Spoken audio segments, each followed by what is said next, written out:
Welcome back to the TCG Villa, and today we are going to start a new series which I'm calling Good or Dud.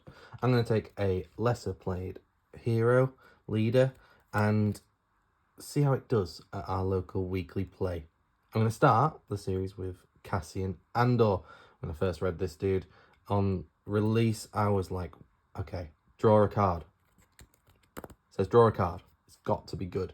It's got to be one of the better leaders. And turns out, I think I was wrong. Wrong for now, anyway. And yeah, Sabine seems to be the premier aggro deck. Leia in second place, of course, with the Grand Inquisitor up there too. So, why isn't Cassian as good as the others? I think it generally comes down to the fact that his leader as a unit doesn't come out until 6.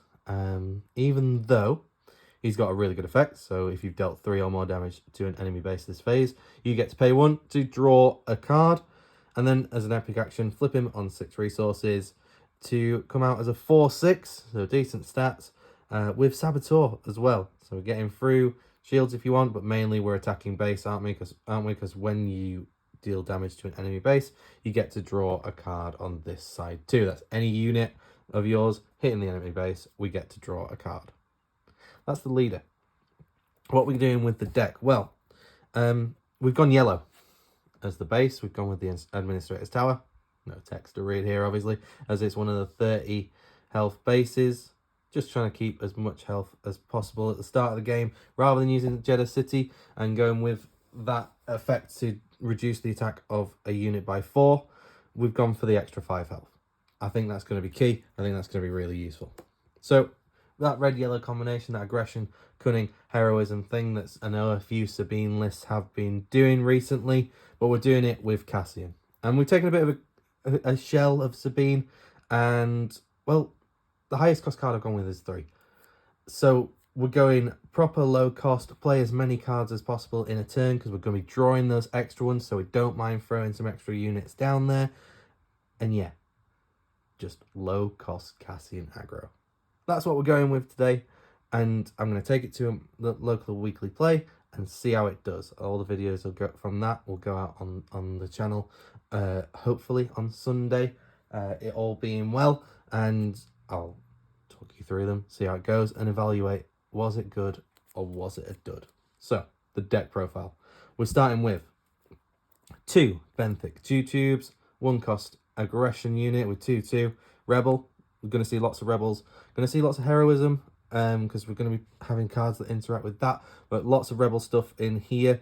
We want to try to get those rebel triggers and just, you know, the experience tokens from stuff. And we're going to be a little spicy deck of the rebel assault.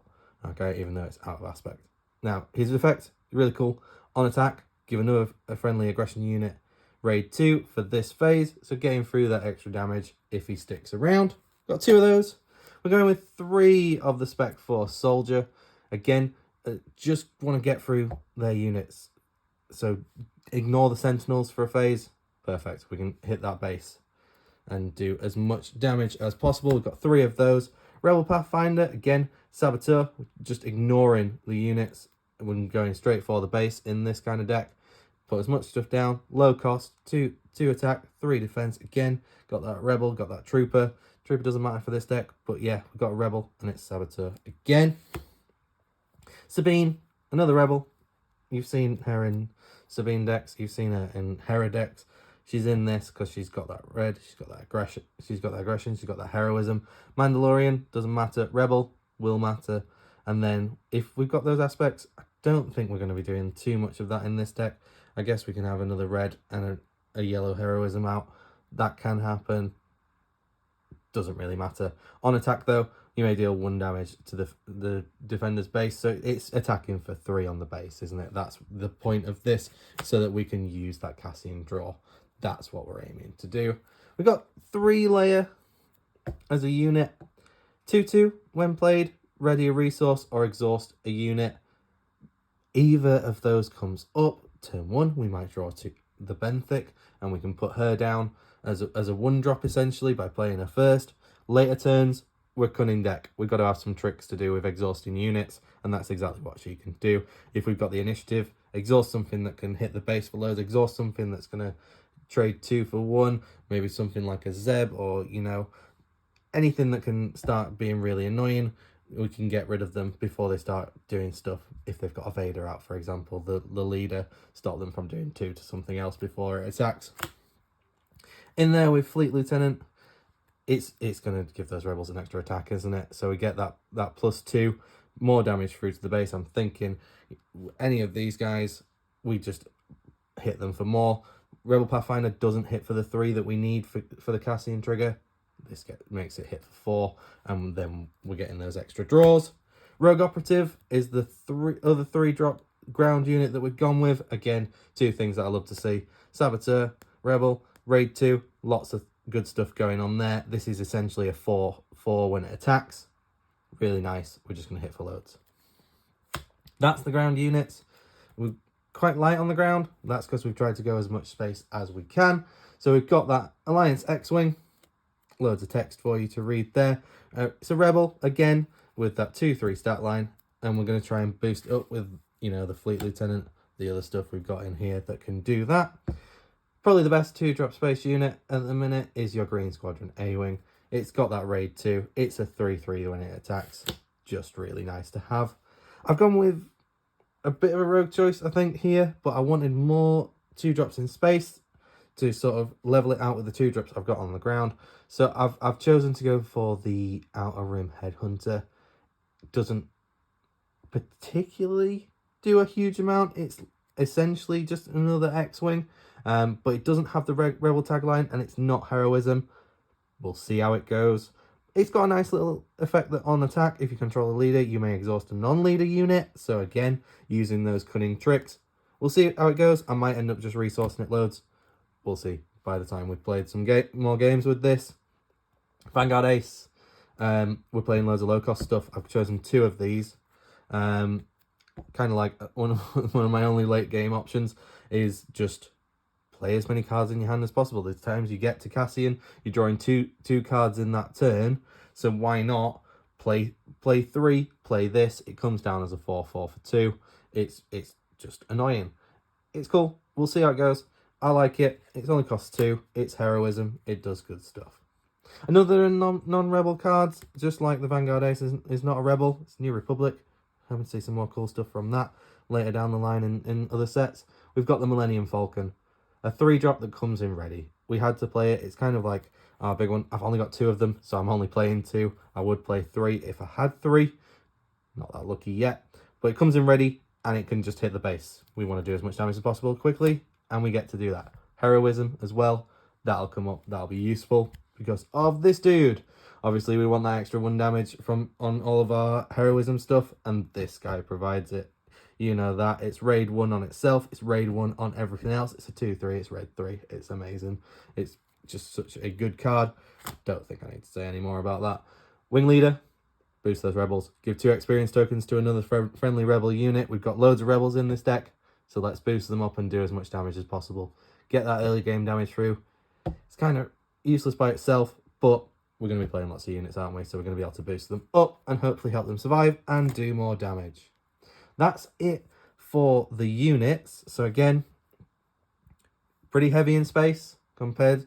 I think we average out just about the same. But yeah, I think we'll see how it goes. Into the upgrades. We're playing 3 of it, but 1. We're going with the Snapshot Reflexes. Again, lots of stuff attacks for 2 in this deck, so let's make it attack for 3. We've added on that extra 1 attack. It gets to attack when you play it. You pay 1, attack for 3, you draw another card with Cassian, and you just have good stuff going on. I like it. We'll see how it goes. It helps you have more health as well, which does matter in the early game. In the events, we've gone with 3 for a cause I believe in. A finisher, isn't it? It's the bane of when you're playing against Sabine and they've got you to 20 health. You know that this thing's coming down. It's going to do some damage to you. They're probably going to then finish off with one of their little units or Sabine's little tick. We're copying that just without the Sabine-ness about it. There's only a few non-heroism cards in here. I'm thinking the Snapshot Reflexes, the Benthicks, and the Outer Rim Headhunters. Everything else has that heroism on there, so we're going to be hitting it for at least 3 most of the time, you've got to think, and that's good enough. We're looking to finish the game with that. The little spice is the Rebel Assault. We've got lots of rebels in here, so why not attack with it? It's going to cost us 3. It's out of aspect, but I don't think that's too much of a problem because we just want to be doing as much damage. And if we get the initiative and throw this down and get through, I don't know, a red 3 damage for 4 then, and then a rogue operative for what's that going to be? 4 by itself, red 3 for the extra 1, Rebel Assault for the extra 1, that's 6 on there, so that's 10 damage by itself from that playing that 1 card. That's going to be huge, and it could be even more with the Rebel Ceremony. Medal Ceremony, not Rebel Ceremony, it's a Medal Ceremony. Give an experience token to each of up to 3 Rebels units that have attacked this phase. Cassian's a Rebel, most stuff is a Rebel. I think you've got the Outer Rim Headhunter, the Vanguard Ace, and the Millennium Falcon that aren't. Everything else has that Rebel tag, so we can throw loads of experience around. So that's the list. I'll put it up on the screen now so you can see it in full rather than the mess that I've laid out on my table here. And yeah, let me know what you think, and we'll see how it goes at weekly play. I'm going to that tonight, so we'll see what happens. But yeah, I think it's a cute little list. Again, no big stuff because we're playing everything that's 3 or lower. No K2SO, might miss out on that, but I thought that, well, we're not playing the ECL, we're not playing that Energy Conversion Lab, so we're not going to be able to just throw it straight into a unit, do the overwhelm, and then get the extra 3 damage. So I thought, let's leave it out, let's see what happens, let's just go low cost, let's do lots of draws, and go from there with Cassian. Could work, could be awful. Who knows? That's the point of the series, isn't it? Okay, is it going to be good? Is it going to be a good? Let me know what you think in the comments. Drop a like on this. Subscribe so that you can see the games on your feed. And yeah, we'll see how it goes. See you on Sunday.